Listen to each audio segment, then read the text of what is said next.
Olá, bom dia, boa tarde, boa noite. Meu nome é Ricardo Castro e hoje eu vou conversar com vocês um pouquinho sobre o tema da paternidade ativa, né, dentro do contexto da primeira Jornada de Saúde do Homem da UFPE.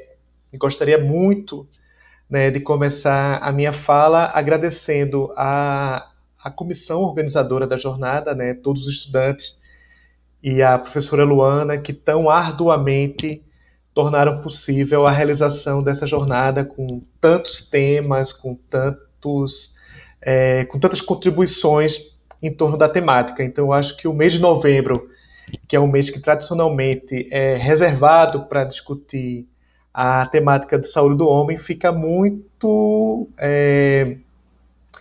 incrementado, né, com um evento tão bem montado, tão carinhosamente preparado. Deixa eu preparar aqui apresentar aqui Pronto. A nossa ideia, né, hoje foi conversar um pouquinho sobre o tema de paternidades, né?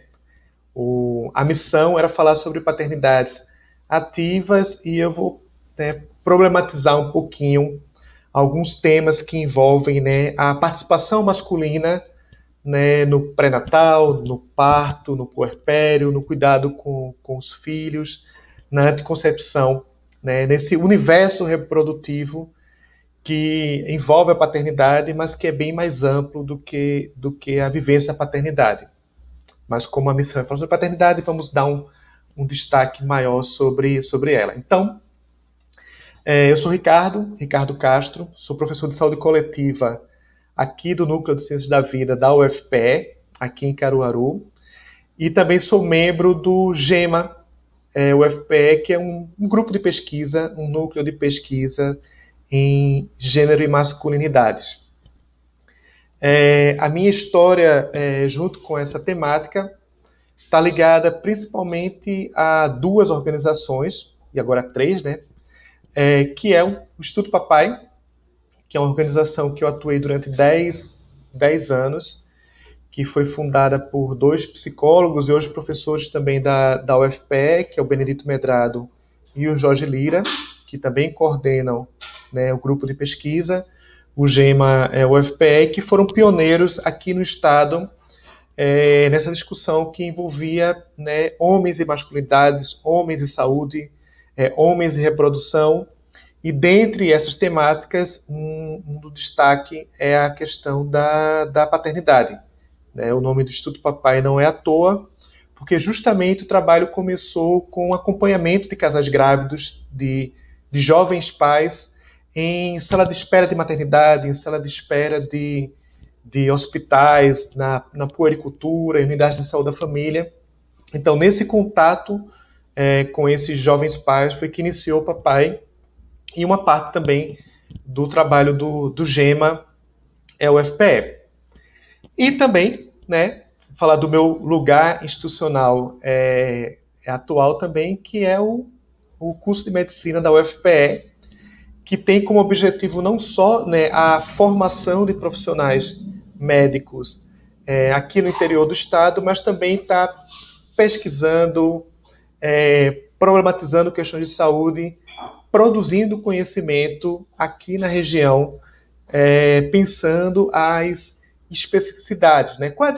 Que diferenças existem, por exemplo, no homem do Agreste, no homem do interior de Pernambuco, no homem do interior do Brasil, que podem assumir diferença na forma como ele lida com questões como, por exemplo, né, a vivência da paternidade, o cuidado com os filhos. E aí eu queria muito trazer de início, né, essa questão do Instituto Papai e do GEMA para contar logo duas historinhas de início, né, sobre essa relação entre pais e filhos e profissionais de saúde. A gente tem uma ideia muito grande de que os homens não chegam juntos, não exercem a paternidade, o que ocorre com uma certa frequência, mas a gente sempre se pergunta qual é o nosso lugar, né? O lugar do profissional de saúde dentro dessa discussão. Eu vou contar duas histórias. Uma na época que eu era estagiário, ainda estagiário de psicologia no Instituto Papai, tinha um outro colega que estava fazendo um levantamento sobre o número de pais adolescentes que viviam, né, numa região próxima a uma unidade de saúde da família ao lado da UFPE. E aí ele teve uma reunião com a equipe e aí perguntou para os profissionais, para os agentes comunitários de saúde, quantos pais haviam naquela comunidade, pais adolescentes, né, que era a ideia da pesquisa. E aí o pessoal disse, olha, meninas adolescentes existem muitas. Né? Aqui tem várias adolescentes que estão grávidas ou que já tiveram seus filhos, mas pais adolescentes não tem nenhum. E aí esses estagiários de psicologia começaram a caminhar pela comunidade junto com algumas ACS e em poucos dias eles acharam facilmente 13 pais adolescentes. E aí a agente comunitária de saúde olhava para o rapaz e dizia, como é que você é pai e eu não sei? E um dos pais respondeu, é porque você não me pergunta nada.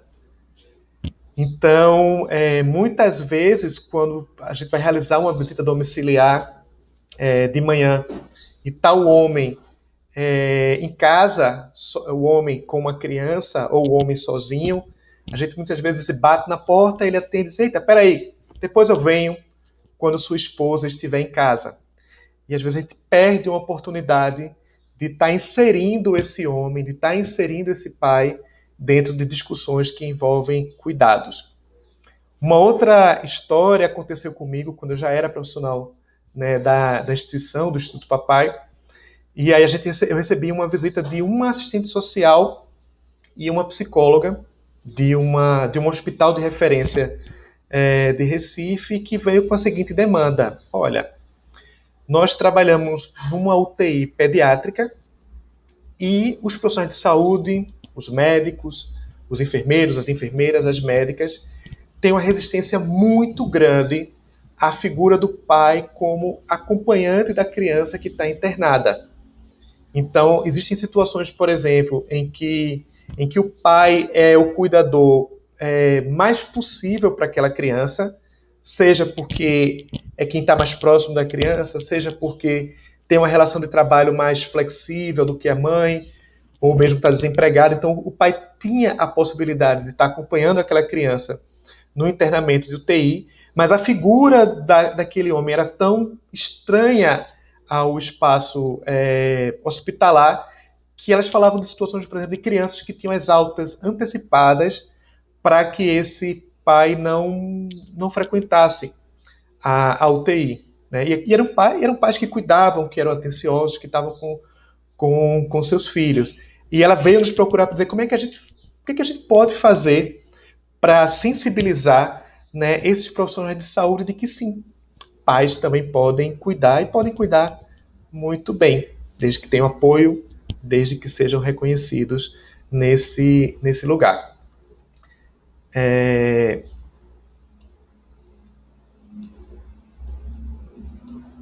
Só um segundo aqui, para ficar mais fácil para a gente ver a apresentação. Então, como ponto de partida,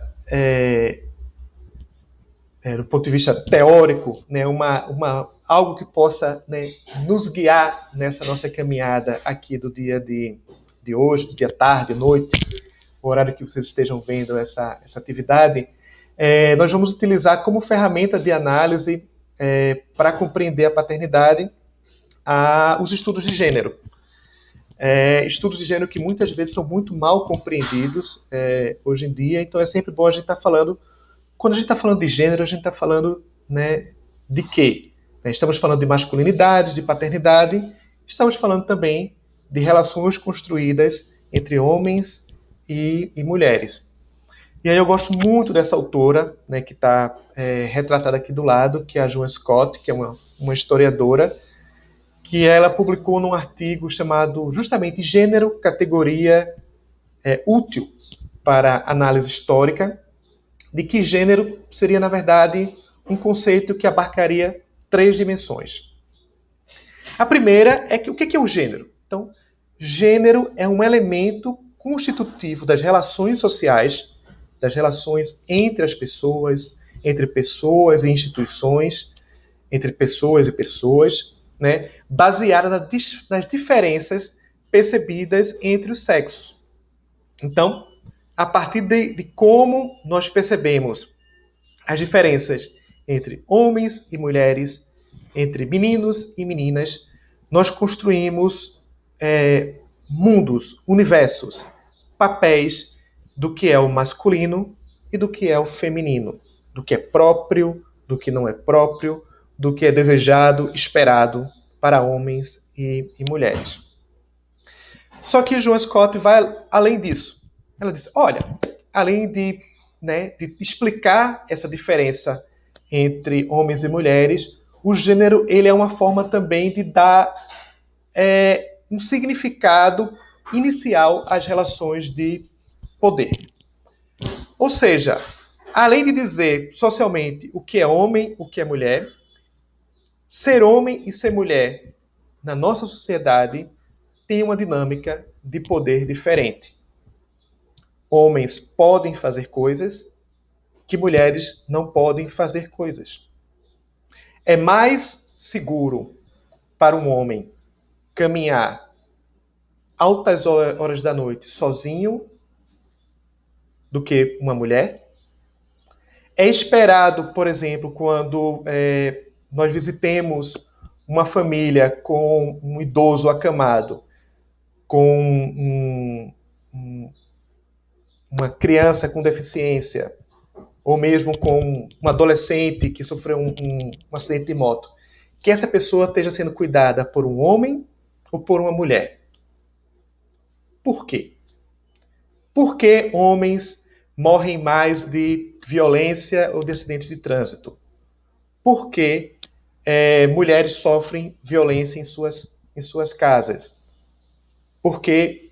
Por quê? Por quê?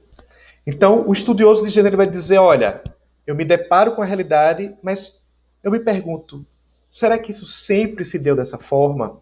Será que isso se dá dessa forma em todos os lugares? E daí vem a terceira explicação, que é a seguinte: gênero é uma forma de decodificar, de compreender as relações humanas. Então, aproximando então essa discussão, né, para o nosso tema, que é o tema da paternidade, a gente começa a propor algumas reflexões sobre isso, alguns pontos de partida. Primeiro é a discussão de homens e o cuidado de si, o cuidado dos outros, o autocuidado. Qual é essa relação dos homens e do cuidado?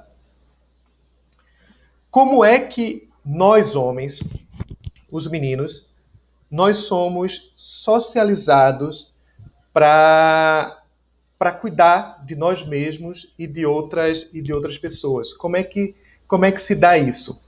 Quando você for comprar um presente para uma criança, vai na loja de brinquedo, vai na feira, a primeira coisa que o vendedor vai lhe perguntar é: mas é menino ou menina?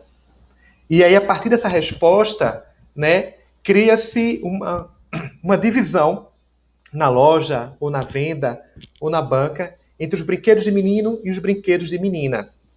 E os brinquedos de cuidar de criança, de cuidar da casa, de cuidar do outro, provavelmente vão ser oferecidos para aquela criança menina e não para aquela criança menino.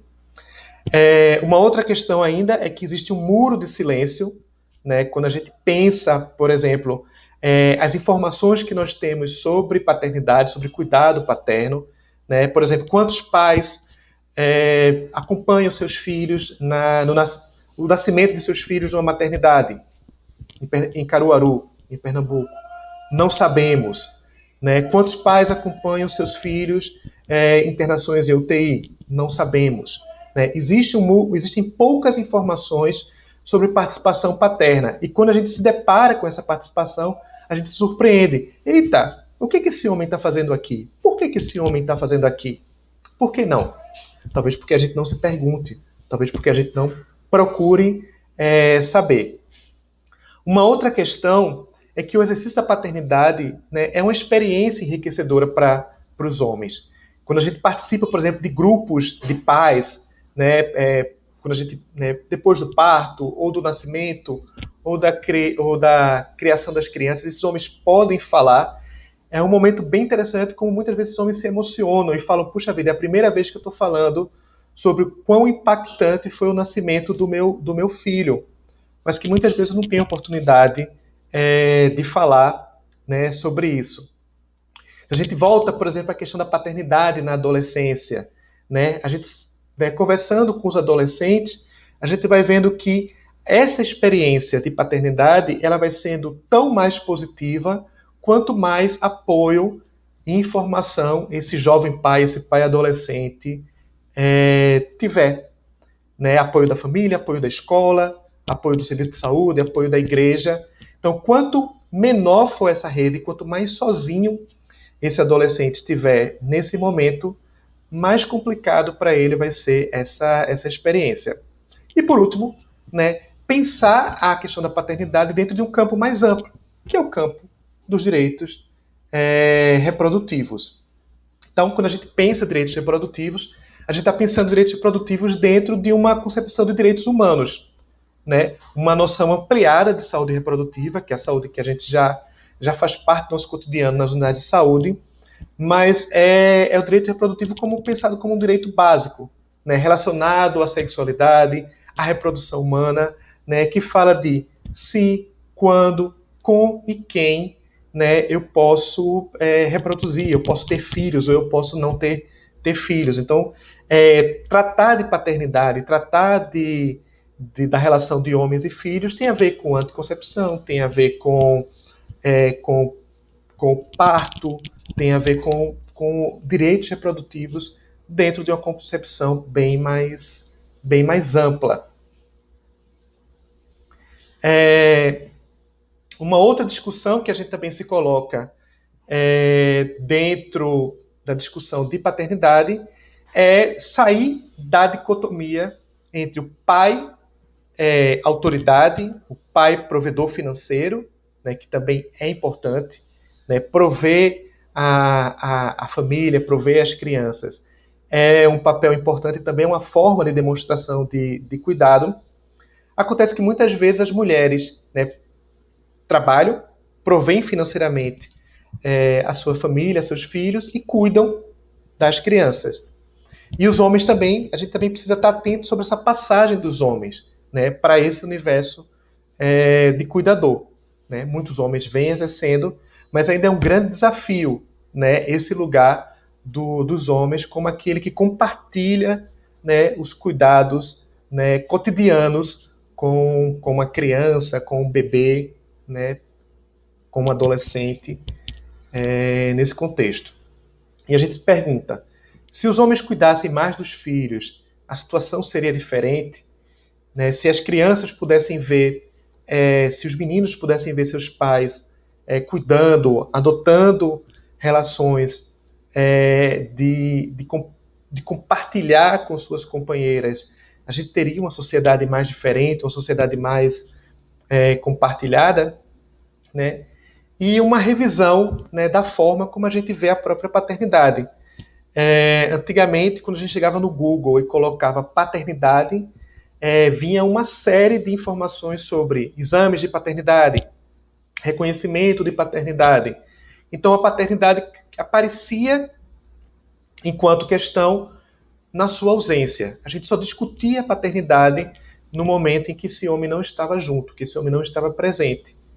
Mas nós tínhamos e temos uma série de exemplos de vivência de paternidade, de vivências ativas de paternidade, que não chamam a nossa atenção. Então, novamente, a lente de gênero nos permite dizer por quê. Por que só chama atenção, né? Só desperta nossa atenção quando esse pai não está presente. E aí, como nós estamos pensando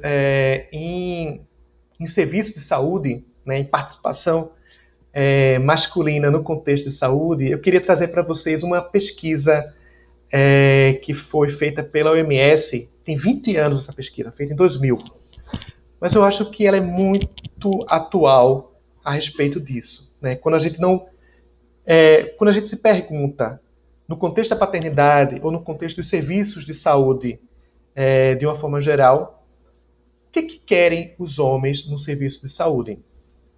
E o que a OMS descobre nessa pesquisa é que os homens querem a mesma coisa que as mulheres. Eles querem alta qualidade e preço acessível, né, quando eles precisam pagar por esse serviço. Querem privacidade, né, querem saber que aquilo que eles vão dizer não será revelado, né, que a privacidade vai ser respeitada. Profissionais com escuta atenta, espaço que preserve as suas confidências, a possibilidade de fazer perguntas quando tiver dúvidas, um tempo de espera mais curta e uma linguagem e postura por parte do profissional que não seja sexista, discriminatória, quanto à sua orientação sexual, religião, raça, e que não seja reguladora, né? Então, há aquele medo de dizer, eu não vou procurar o serviço de saúde porque o profissional, o médico, o enfermeiro vai me dar um caramba, vai me passar um pito, vai dizer que eu estou fazendo alguma coisa errada. Então, reiterando muito nisso, assim, o que é que o nosso olhar, o que é que a nossa forma de atuar enquanto profissional de saúde, né, contribui para esse estado de coisas, né, para essa ausência dos homens dos serviços de atenção primária, né, da saúde da família, por exemplo.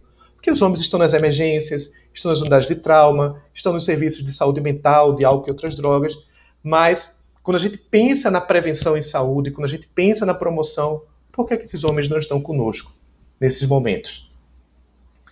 E aí quando a gente pensa, por exemplo, numa unidade de saúde, né, mais atrativa, né, mais amigável para esse pai, o que a gente pensa dessa unidade? Né? Então a gente vê, por exemplo, que muitos homens pensam que cuidar da saúde é coisa de mulher, né? Estão lembrando daquelas brincadeiras infantis, né? Ele só vê que a mãe dele cuida, ele vê que a avó dele cuidava, então parece que cuidar da saúde não é coisa de homem, né? E que os serviços de saúde só devem ser procurados quando a doença já está em um estágio muito avançado, né? Então, nesse sentido, a atenção à saúde precisa, né, promover um acolhimento das necessidades dos homens e ser mais atrativo para essa população. Não apenas ficar respondendo à demanda, mas como é que eu torno, né, o meu serviço de saúde, não só a unidade, né, porque a gente tem uma compreensão territorial de que nós podemos ir aonde esses homens estão, ao invés de esperar que eles venham até a unidade, mas como é que nós podemos ser mais proativos nesse contexto. Se eu quero que os pais participem do cuidado das crianças, que os pais venham para um pré-natal, que os pais venham para uma puericultura, que os pais venham para uma consulta pediátrica, que os pais acompanhem uma criança adolescente na consulta odontológica, o que é que eu faço enquanto profissional de saúde para que esse homem, né, para que esse pai esteja junto da gente nesse momento. E aqui temos alguns exemplos, né, de como isso é importante. Isso aqui, por exemplo, foi uma iniciativa chamada Unidade Parceira dos Homens Cuidadores. Então, foi feita em parceria com o SUS, o papai, o GEMA e o SUS, de fazer uma formação com unidades de saúde, né, de sensibilização, e no momento em que aquela unidade compra essa ideia de que acha importante, né, de que esses homens, né, estejam na unidade, essas unidades eram certificadas e se tornavam, né, unidades parceiras de homens cuidadores. Não só homens pais, mas homens que poderiam exercer a função de cuidadores em diferentes contextos de cuidado. Então, é se perguntar assim, o que é a minha unidade, o que é o meu serviço faz de forma ativa para que esse pai, né, esteja presente. Aqui são outras iniciativas do Ministério da Saúde. Então, por exemplo, nós temos o Guia de Saúde do Homem, voltado agente comunitário de saúde, né? Então, no momento em que esse agente comunitário sai da unidade e transita pelo território, as possibilidades de encontrar esses homens e de exercer ações de cuidado em saúde são inúmeras. E que muitas vezes isso acaba não acontecendo por, pelo agente, né, não achar que isso seria possível, ou que esse homem, né, poderia aderir à proposta. E um outro material bem interessante, que é o Guia do Pré-Natal do Parceiro para Profissionais de Saúde, que é uma iniciativa também da área técnica de saúde do homem. Nós teremos um espaço na jornada para falar com os gestores da área técnica, mas é uma iniciativa interessantíssima, assim, de como aproveitar o momento do pré-natal, o momento do casal, em que o casal procura a unidade, tanto para envolver o homem com as ações que envolvem o nascimento, né, de seu filho, de sua filha, mas também aproveitar essa oportunidade para atualizar vacinas, para identificar queixas, para dar a ele informações importantes sobre sua saúde, né? Aproveitar essa chegada do homem e fazer um atendimento, né, integral para esse homem. E as iniciativas são várias. Nós temos, né, vários protocolos. Esse aqui é um protocolo de uma Unimed, né, voltada, então, no momento que tem o pré-natal da mulher, tem o pré-natal do homem, que envolve, por exemplo, hemograma, tipagem sanguínea, fator RH, glicemia em jejum, né, exame de detecção de sífilis e HIV/AIDS. Né, a gente tem uma questão muito forte, que é a questão da sífilis congênita. Então, no momento em que a mulher ela é descoberta, ela é tratada, mas esse homem não recebe o tratamento. Então, a importância, né, do envolvimento do pai nesse momento, e o pré-natal do parceiro é uma experiência bem interessante.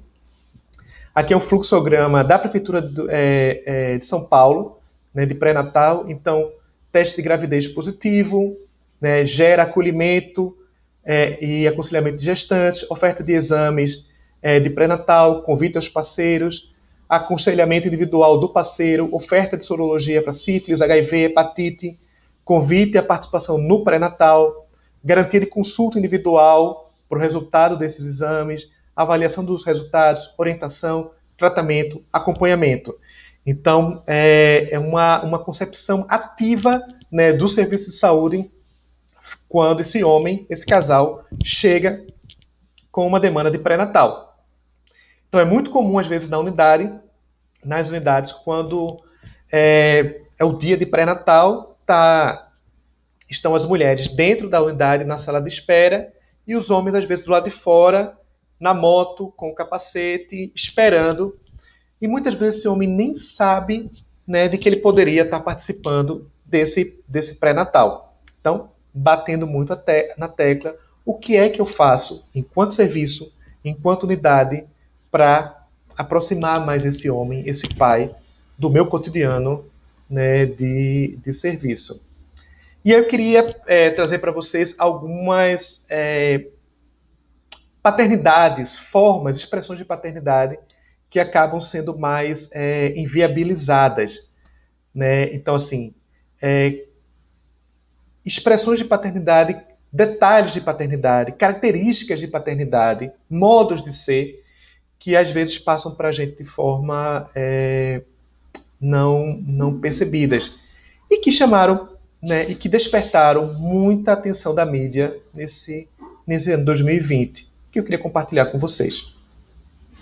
Por exemplo, no Dia dos Pais desse ano, em agosto, né, nós tivemos toda uma polêmica em torno da figura da paternidade vivenciada por homens trans. Né? Então, uma empresa chamou um homem trans, um pai trans, para participar de uma campanha, e isso gerou muita polêmica. Em cima dessa questão, eu queria trazer um depoimento para vocês de um pai trans, que ele tem algo para falar para profissionais de saúde. Com a voz de um pai trans.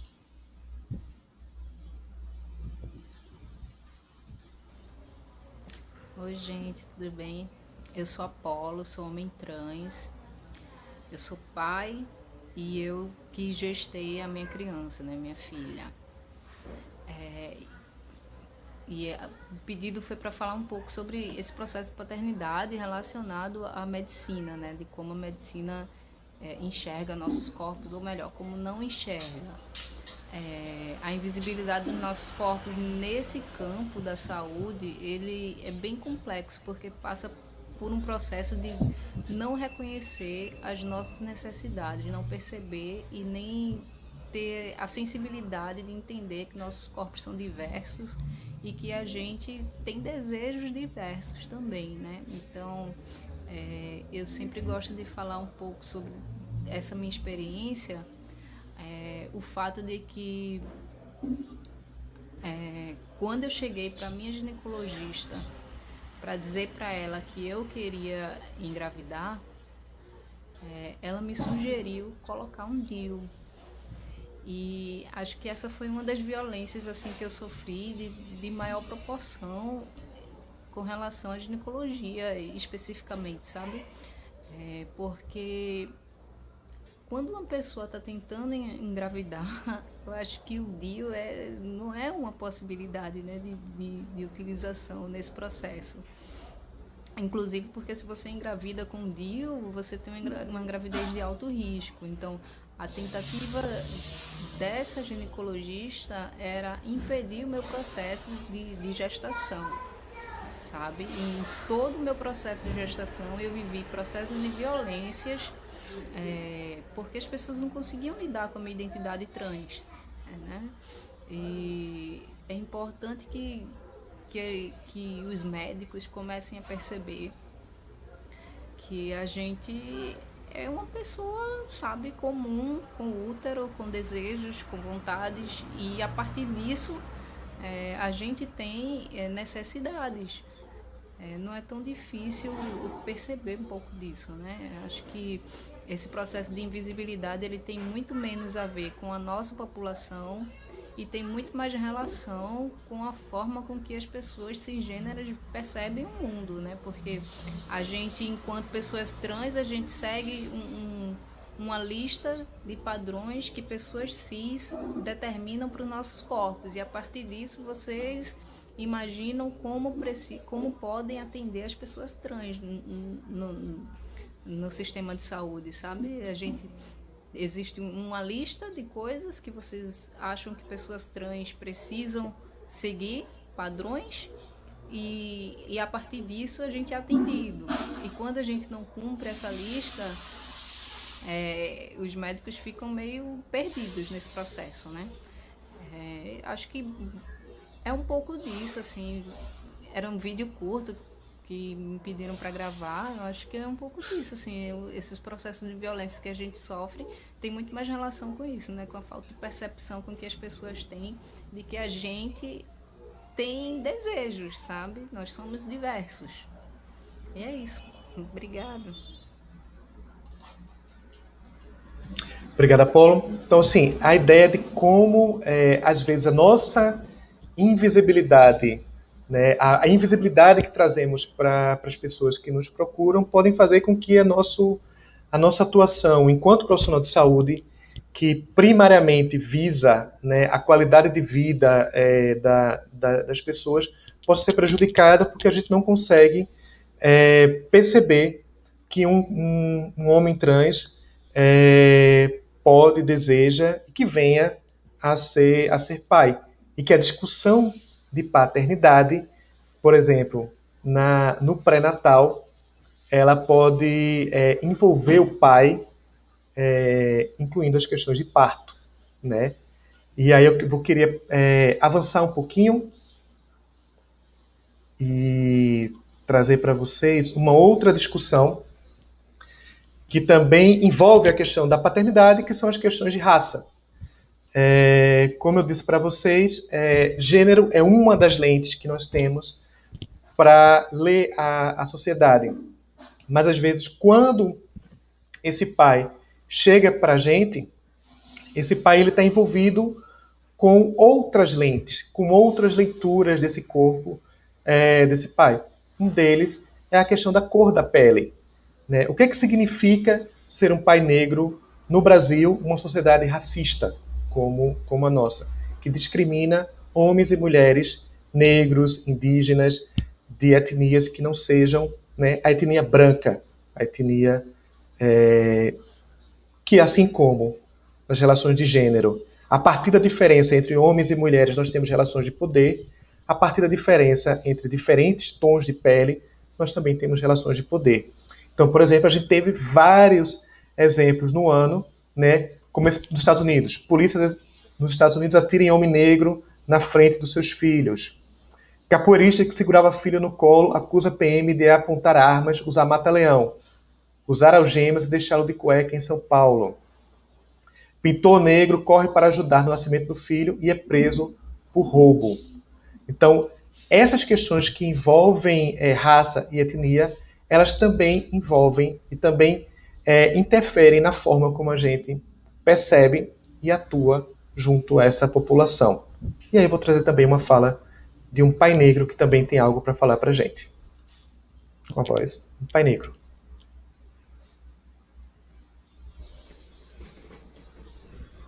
Boa noite para quem é de boa noite, bom dia para quem é de bom dia.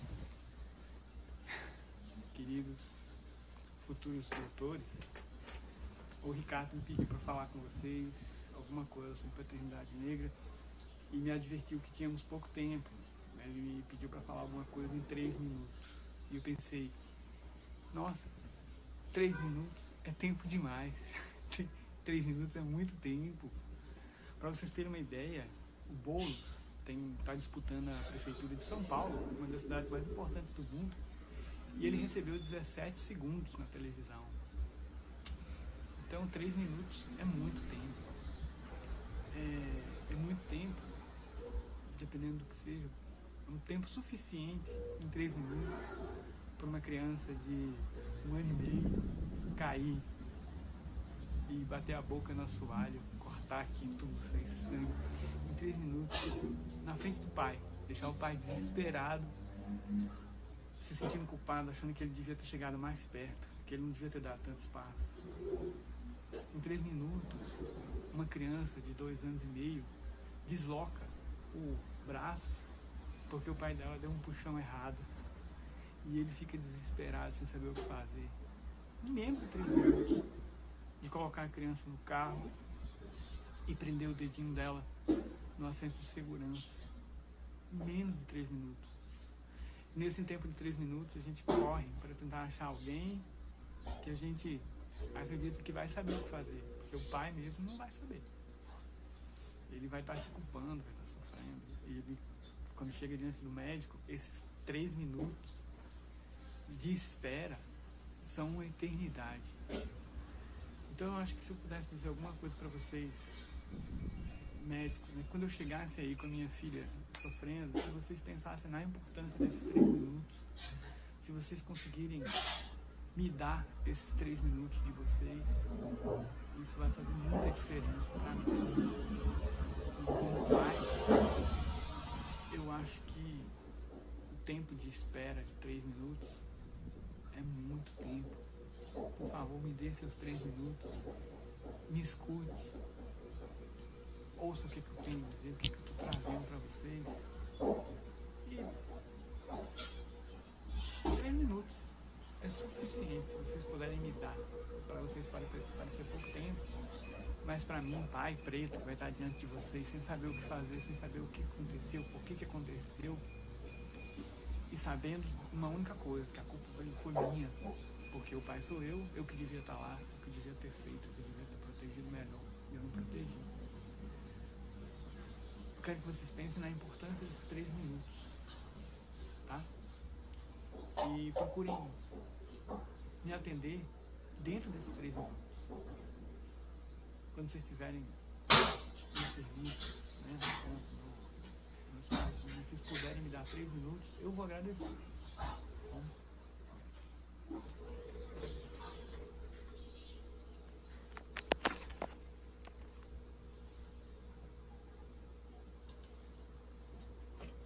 Obrigado, Cláudio, pelos seus 3 minutos de contribuição com a nossa atividade aqui hoje. E aí, né, dando continuidade um pouquinho à nossa fala, eu queria trazer também um contexto que também a gente observa pouco, que foi o tema da minha pesquisa de doutorado, que era, né, a paternidade no contexto de crianças com deficiências. No caso, o exemplo das crianças que vivem com a síndrome congênita do Zika vírus. E aqui aconteceu um fato bem interessante. Assim, havia uma ideia bastante difundida de que esses pais não, né, que muitos desses pais, que quase todos os pais, tinham abandonado suas famílias, que não estavam juntos com as suas crianças. E quando a gente, né, se aproximou dessas famílias, a gente se aproximou desses pais, a gente viu que a história não era bem essa, né, que haviam sim pais que não estavam mais convivendo, que haviam realmente abandonado, mas que também havia uma invisibilidade muito grande em relação àqueles pais que estavam convivendo com as suas famílias, com seus filhos, que estavam lutando muito, né, para poder lidar com essa situação de ter uma criança que inesperadamente precisava conviver com tantos tratamentos, com tantas terapias, com tantas situações inesperadas para aquele casal. E que muitas vezes, né, só um segundinho aqui, deixa eu trazer para cá. Pronto. E que muitas vezes essa vivência, né, de paternidade, né, de homens pobres que viviam em situações de emprego muito fragilizados, e a gente tem aí uma outra questão, né? Falamos de gênero, falamos de raça, falamos de sexualidade, se você é trans, se você é cis, e outra questão que é a pobreza desses homens, né? Então, esses homens que precisavam cuidar de seus filhos, né, que tinham questões de saúde muito graves, precisavam se submeter a jornadas de trabalhos extenuantes, a 2 empregos, a vínculos precários. Né? Acompanhamos pais que sofreram acidentes de trabalho, que sofreram acidentes de transporte, que tinham que trabalhar operando máquinas, né, sonados porque não dormiam à noite, porque a criança, né, são crianças que têm um padrão de sono muito, muito, muito difícil. Então, existe uma série de invisibilidades a respeito dessa vivência de paternidade, que às vezes quando a gente fala, não, o pai é ativo, o pai é presente, o pai não é, existem situações reais, existem situações realmente de ausência paterna, não são raras, são frequentes, mas muitas vezes existem situações de presença paterna, de participação paterna, que são bem visíveis ao nosso cotidiano enquanto profissionais de saúde. Que como, né, disse aquele adolescente àquele meu colega estagiário há 20 anos atrás, a gente precisa perguntar mais, a gente precisa, né, falar mais com esses homens e envolvê-los mais no nosso cotidiano de profissionais de saúde. E aí, trazendo um pouquinho, né, para fechar, né, o nosso momento atual, esse vídeo está sendo postado no momento em que nós estamos há quase 8 meses, né, de convivência com a pandemia do coronavírus, e acaba sendo uma experiência, né, desigual para homens e para mulheres. Né? O fato dos homens estarem em casa não significa, de regra, de que os homens estarão mais presentes no cotidiano de seus filhos e de suas filhas. Né? Então, por exemplo, nós temos matérias que falam mães estão no limite, famílias vivem estresse inédito com crise e quarentena. Então, quarentena, crise econômica, necessidade de trabalhar em casa, mas ao mesmo tempo uma casa que tem as suas necessidades, seu cotidiano, e uma desigualdade, né, de participação entre homens e mulheres. Algo tão forte e tão expressivo que, por exemplo, a ONU Mulheres, né, que é uma parte do sistema da ONU voltada para a questão da igualdade de gênero, tem uma campanha chamada He for She, que é uma campanha né, voltada para que os homens se posicionem frente à questão da violência contra as mulheres, que durante a pandemia, né, a campanha começou a abordar, por exemplo, a questão do compartilhamento do cuidado doméstico, né? Auxiliar crianças e adolescentes em atividades escolares é tarefa de homem também. Então, pedindo, né, lembrando, né, de que os homens que estão em casa também precisam se envolver com esse cotidiano. Lavar louça e arrumar a casa são tarefas de homens também. Isso não compromete, pelo contrário, né? Só fala de como nós, frente a uma crise, a gente pode estar trabalhando junto e dividindo tarefas. Então, paternidade ativa, né, companheirismo ativo, envolve toda essa gama de possibilidades de cuidado. E queria agradecer, né, o convite, novamente o convite da jornada, e a gente fica disponível para debates e dúvidas. Aqui está o meu e-mail, né, ricardo.scastro@ufpe.br. Quem quiser mandar um e-mail, quiser conversar mais um pouquinho sobre a temática, podem ficar à vontade.